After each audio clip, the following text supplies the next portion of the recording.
Ketemu lagi nih Yud. Halo. Halo lagi. Nah, kita mainan apaan tuh Yud? Ini sesuatu yang biasa kita temuin sih di tempat praktek. Apaan sih itu? Scalpel? Yep, ini adalah scalpel yang biasa kita pakai.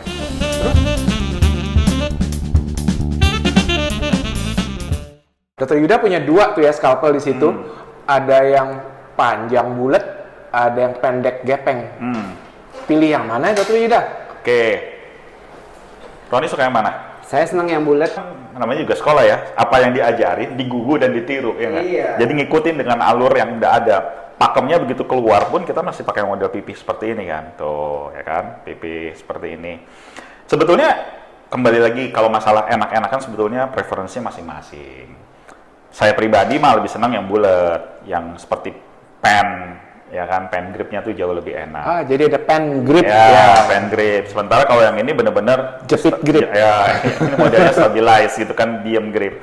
Ya kalau aku bilang lebih enak yang sirkuler, tapi ini kembali lagi ke mana yang lebih disenengin untuk si praktisi. Nggak ada yang salah. Bebas mau yang mana. Mana yang mana. Ada lagi yang ada segitiga berarti ada knots-nya atau ada depression-nya ya? Ya, depressionnya ada. Kebetulan contohnya kita nggak ada, tapi ya kembali lagi ke preference karena di awal diajarin dari SD-nya waktu di kedokteran gigi kayak gini, ya kan? Ya kita pakai yang ini sama yang modelnya yang pen grip, Kalau yang round. yang segitiga itu boleh dibilang penggabungan dari yang flat sama yang bulat. Iya, boleh dibilang seperti Kemudian, itulah. Benar. Berapa? 120 derajat. Plus minus, Segitiga plus minus 120 derajat. Jadi kalau yang flat, ada flatnya itu lebih fix arahnya. Kalau yang bulat itu bisa main sedikit Benar. gitu ya. Buat tambahan aja nih, kalau yang berdasarkan pengalaman ya, yang bulat gini nih, ini biasanya kalau udah sering pakai ini, terus kebacut. Legit. Terus kebacut. Nah, dia pasti naiknya ke yang gini. Baru mulai berasa ya. Udah mulai berasa nggak enak. Tetapi kalau yang pipih ya, yang flat, itu nyamannya tuh cuma satu. Kita cuma tahu bahwa posisinya itu nggak akan pernah Satu berubah. posisi aja. Di situ terus. Kalau kita mau muter Iya. ya. Posisinya selalu stabil di sini. Kita tinggal ngikutin di mana arah sudut tajamnya untuk motong, ya kan. Sementara kalau yang bulat kita jadi harus muter kemana nih posisinya muter. Tapi kembali lagi ini semua kembali ke masalah preference mana yang disukai. Nggak ada mana lebihnya, mana kurangnya nggak ada buat saya. Kalau buat Dr. Yuda sendiri misalkan buat half thickness gitu. Partial thickness. Oke, kalau half thickness saya kombinasi. Oke. Juga dengan scalpelnya, nggak sembarangan. Blade-nya. Nah, blade-nya. Jadi si blade-nya itu kita nggak pakai yang gede. Biasanya kita pakai nomor. Nomor berapa tuh? Kalau nggak nomor 15, ya kan? Atau nomor kasar. Yang biasa dipakai kan 12 atau 11 gitu. Nah, kalau yang untuk yang split, pakainya yang lebih kecil. Model-modelnya kayak gini nih tuh. 15C. Ya. 15C atau yang Atau micro? micro blade. Waduh, beda. Beda lagi. Berarti holdernya beda juga. Gagangnya beda juga, kebetulan nggak di bawah gagangnya. Dan kalau udah gagangnya beda, nah ini juga si pisaunya ini juga dia lebih spesifik karena sangat sensitif. Jadi sekali saya itu dia cepat banget tumpulnya. Jadi selain tekniknya juga lebih ribet, lebih sensitif, si pisaunya ini juga dalam satu tindakan kita mungkin harus siapin lebih dari hanya sekedar dua. Bisa 2 sampai 3 untuk tindakan, jadi lebih susah.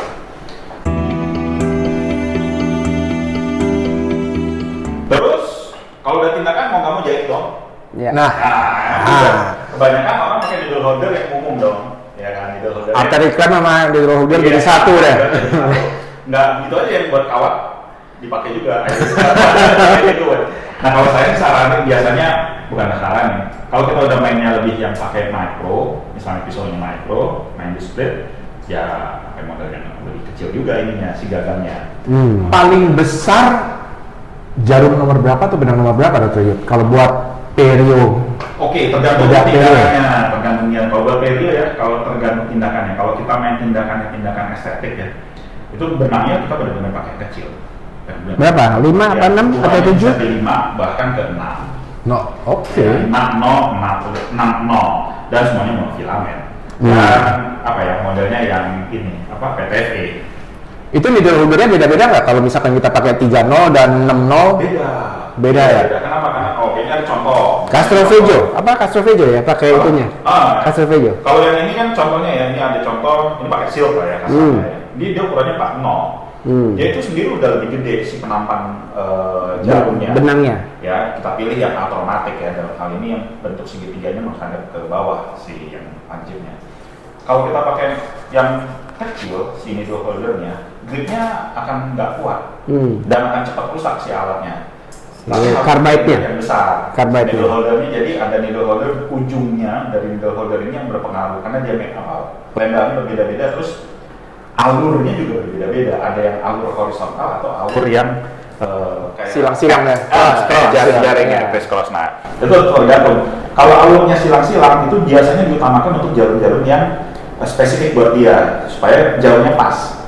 Kalau yang silang-silang sifatnya lebih universal, bisa dipakai untuk Yang lurus-lurus untuk jarak lurus yang jarum-jarumnya itu spesifik. Kalau yang silang-silang buat universal. Oke. Kelebihannya satu, kalau kita lebih spesifik berarti kita megang jarum sama ininya udah pasti satu. Tapi jeleknya satu lagi, begitu case-nya adalah menjadi tiba-tiba sobek atau gimana, mau nggak mau kita kan harus mengganti dengan yang lebih besar. Ini jadi nggak kepake, kita harus buka lagi yang baru.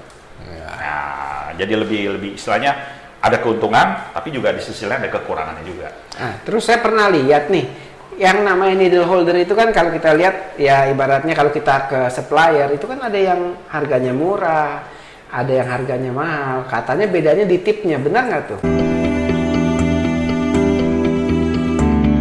Iya, maksudnya yang mahal itu bedanya di mana gitu loh. Apakah benar tipnya itu? Katanya bukan soal karatannya, katanya soal ngegripnya lebih bagus tuh. Boleh dibilang benar juga. Ada yang bilang, contohnya ya seperti ini dari satu merek yang cukup terkenal. Ini aku punya yang model satunya lagi, yang model, boleh dibilang yang KW-nya lah kasarnya. Emang beda sih. Emang beda, meskipun untuk jarum yang sama. Itu kalau klik 2 kali, 3 kali atau sekali aja beda nggak? Tunggu, jawab dulu. Jadi kalau urusan yang material, jadi kalau KW sama yang asli itu perbedaannya mungkin di kekuatan materialnya. Nah, kekuatan material ini menentukan kemampuan dia untuk nge-grip, larinya ke klik, ya kan? Kalau yang seperti ini, mau nggak mau dia nggak mungkin hanya sekali, harus 2 kali. Karena dia harus butuh dapat gigitannya lebih banyak. Tapi yang KW sekali tuh klik cukup, tapi habis itu kendor. Mungkin gue juga harusnya makannya lebih banyak. Berarti ya pakai yang original harus experience, pakai yang KW juga harus experience. Ya apapun lah ya. Hanya masalahnya itu dia, ada orang bilang ada harga, ada kualitas. Ya kita selalu kita nggak bisa lari dari itu. Kenyataannya memang yang kualitasnya bagus, ya memang hasilnya juga lebih stabil ya. Tinggal merawatnya baik-baik, jangan diaduk-aduk sama instrumen lain, dicuci. Nah itu dia. Tapi permasalahannya kan sederhana ya. Kita kan dokter gigi ya. Investasi kita berupa investasi dalam alat ini kan nggak hanya satu titik, 2 titik, ya kan? Kita nggak mungkin beli jarum cuma ukurannya yang 140 doang. Case-nya emang cuma itu aja, nggak kan banyak. Jadi artinya kita juga nggak mungkin needle holdernya hanya yang model satu ini. Otomatis kita jadinya banyak. Yang menjadi kendala adalah satu penyimpanan, ya dong. Packagingnya gimana? Boleh jadi kita beli 10 set, dari 10 set yang sama, 5 set untuk yang tipe universal misalnya, 5 set dengan tipe yang spesifik khusus, ini pun udah berbeda-beda. Iya sih. Iya kan? Kita kan punya pengalaman, dokter Bob punya pengalaman. Ini ditaruh di sini, kita butuh jadi harus buka steril lah, buka segala macam. Wah, repot lagi ya. Apalagi zaman pandemi kayak gini kan kita benar-benar harus sangat-sangat efisien. Dokter Yuda, satu lagi Dokter Yuda. Benang jahit itu macam-macam. Ya. Yang hitam paling banyak dipakai. Ya. Hitam tahu kan hitam? Yang silk lah ya. Yep. Masih dipakai nggak tuh? Masih. Buat apaan? Banyak. banyak pakai. Buat jadi, apakah cuman buat kalau narik kursi, narik flap aja? Buat kualitasnya Dr. Robert sama Dr. Roni udah pasti silk nomor kesekian dari yang dipakai. Aku pakai setiap kali buat narik gusi. Aku juga pakai. Cuman masalahnya ya silk itu bukan jelek, kurang bagus. Kurang bagus. Bukan jelek, tapi kurang bagus. Kurang bagusnya gimana? Nomor 1, dia kalau kita lihat ulirnya itu kan braided. Jadi begitu dia kering, waktu kita tarik itu tuh keluar dari jalurnya dia, ya kan? Waktu dia keluar dari jalur, waktu kita tarik, mungkin pernah ngalamin waktu narik, dia hobinya cawil-cawil. Apa diambil lah, kasalah dibawa, ya kan? Waktu kita tarik, alat yang dibawa. Bahkan kalau orang yang berkumis pun jadi sama. Ya kan? Kalau jadi sama kan bentuknya sama. Prinsipnya kalau silk itu boleh dibilang keuntungannya adalah satu, ya, keuntungan satu, gampang didapat lah. Yes. Ya dong. Universal untuk semua case dia bisa. Ya, harganya dong. Nggak bisa dibohongin. Iya, paling murah lah. Harganya murah. Dan plus lagi, pasien biasanya kalau dengar silk mereka nggak ngerti. Tapi kalau saya jahit pakai benang sutra, mereka seneng. Oke. Iya kan? Secara bahasa. Oke. Tetapi kekurangan yang lain, silk itu retentif dong buat kotoran. Sangat tuh. Sangat. Kalau kerja dokter Roni yang main implan, mikir pasti berkali-kali. Udah jumpalitan di surgical, ujungnya pakai silk, mendingan nggak usah dari awal. Ya kan? Dokter Robert mau main veneer gitu, aku juga main di ini. Ya kita pilih yang tipe-tipenya yang apa? Yang monofilamen. Ya PTFE lah paling nggak yang model-model seperti itu. Jadi bukan tidak ada kekurangan, tapi yang penting buat kita sih tentunya ke teman-teman juga semua, kita pilih yang paling sesuai dengan karakter pekerjaan kita aja. Bukan berarti silk itu juga kemampuan ikatnya nggak ada juga. Nah, kalau berarti buat dokter Yuda kan dari silk adalah pilihan atau material of choice yang kesekian. Yang utama. Nah, kita pakai yang biasa, PTFE lah, monofilamen. PTFE kan harganya mahal banget tuh. Tapi ada lagi model yang lain juga Kalau nilon gimana nilon? Nilon oke. Cuman aku sendiri jarang pakai. Kekurangannya sih cuma satu, karena nilon itu bukan karena kekurangan. Kekurangannya bukan jelek atau gimana. Kekurangannya dia cuma satu. Kalau dia nggak biasa menjahitnya nggak biasa dari awal, yang maksudnya tingkatannya dari awal dari silk naik, nilon itu kita sekarang bisa tarik, bahkan waktu tarik itu terlalu kencang akhirnya putus. Kekurangannya cuma di situ. Jadi butuh handling. Butuh pengalaman dong berarti. Butuh pengalaman. Ya. Dan untuk case-case tertentu memang kita pakai mau nggak mau. Nilon itu sendiri buat retensi makanan hampir tidak ada lah. Gampang dibersihin. Kemudian tapi juga kita harus lihat nilonnya bagaimana. Ada yang nilon juga yang yang produk-produk tertentu yang tajam. Pengalaman saya sih yang cuma setelah kita untuk kita simpul nggak ada masalah. Tapi setelah kita simpul, kalau kita potong itunya terlalu pendek, itu malah nusuk ke pasien. Agak nggak nyaman di situ. Makanya salah satu pilihannya kalau mungkin itu salah satu kekurangannya monofilamen yang bentuknya yang begitu seperti kenur gitu ibaratnya. Kan bukan nilon aja seperti kenur, banyak kan? Banyak. Ya kayak monofilamen PTFE itu kan memang dia sama sekali tidak seperti kenur kan? Nah, itu makanya sebenarnya monofilamen paling pilihan ya itu ya. Cuma harganya aja ya. Kalau nilon saya sangat selektif, tergantung case. Jadi kalau saya misalnya main untuk kasus-kasus yang resesi gusi, ya udah mainnya di PTFE. Iya. Tapi kalau udah mainnya kayak operasi apek reseksi, ya udah lari lah di nilon. Sesuai lah ya sama harga tindakannya ya.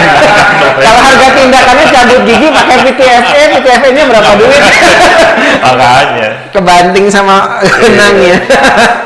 Boleh buat ya. Iya. Buat. Terus kalau yang resorbable? Basically kalau aku sih hampir tidak pernah menggunakan yang resorb. Alasannya sih sederhana, karena mulut kita itu nggak pernah bersih. Oke. Kalau pertimbangannya kalau kita harus pakai yang golongan resorb, itu pertimbangannya karena kondisi sistemik dari si pasien. Contohnya misalnya orangnya ada gangguan keterbatasan mental atau ada handicap gitu ya. Soalnya masalahnya apalagi kalau orang itu ternyata punya gangguan autoimun, kita pakai yang resorb. Benang aja udah bisa mencetuskan lagi proses imunitas yang baru, apalagi dia punya autoimun, lebih susah. Jadi lebih baik kita keluarin aja, pakai yang cepat. Maksudnya yang harus kita keluarin, bukan yang resorb. Jadi yang resorb hanya untuk yang case-case di mana kita susah masuk lagi. Ya. Kalau misalkan kan saya pernah baca tuh yang benang yang resorbable itu ada yang resorbnya 1 minggu, ada yang resorbnya 1 bulan, dan juga ada yang braided, ada yang monofilamen. Nah, kalau nggak salah mereka sih resorbnya bukan karena resorb dari badan, tapi karena timing, begitu dia dibuka terkena cair, dia akan terputus di situ. Berarti secara itu berarti secara imunitas dia nggak gitu masalah dong. Basically kalau baca buku-buku tentang yang penjahitan, bahwa semua jenis benang itu menimbulkan respon imunitas. Betul. Skala selulernya, tapi berbeda-beda, ya kan. Nah, yang kalau pada orang-orang yang punya gangguan sistem imunitas, kalau dia pakai resop itu yang lagi dikhawatirkan memicu arah Yang kondisi kita nggak ada. tahu responnya seperti apa responnya ya. seperti apa. Makanya dihindari. Dan kalau aku pribadi untuk di tempat praktek lebih senang pakai yang non resop daripada yang resop. Ya, saya juga sama. Lebih simpel. Yuda nanya satu lagi. Average rata-rata kira-kira kalau kita jahitnya bagus ya, berapa hari sih kita lepas jahitan? Jahitan. Kira-kira. Kalau bagus, kembali lagi Case-nya apa? Case-nya dulu. Case-nya apa? Ya prinsipnya kan kita harus tahu ngejahit itu tujuannya ngapain ya kan. Nah, kalau tujuannya tercapai, secepat mungkin copot. Ini ya. Bahkan banyak case juga kayak cabut gigi malah nggak dijahit. Padahal luka terbuka nganga-nganga ya kan. Nah kita diemin aja. Jadi back to basic. Iya. Itu kan tinggal kembali lagi. Kita ngelihat kondisi pasiennya gimana, perlu apa tidaknya. Kembali lagi yang dokter Roni bilang kan, kita tujuannya jahit mau ngapain? Karena jahit itu sebetulnya nutup luka. Iya. Iya kan, secepat mungkin. Tapi average pertanyaannya berapa lama? Tergantung satu case, kedua tergantung jenis bahan dari si bahan benang jahit dan kondisi pasien. Iya. Ya dong. Bahan tadi saya bilang kalau pakai silk, kalau bisa jangan lama-lama deh. Terima kasih Dr. Yuda. Next kita ngobrol yang lain. Ada Dr. Roni di sini soalnya. Oke. Thank you. Oke.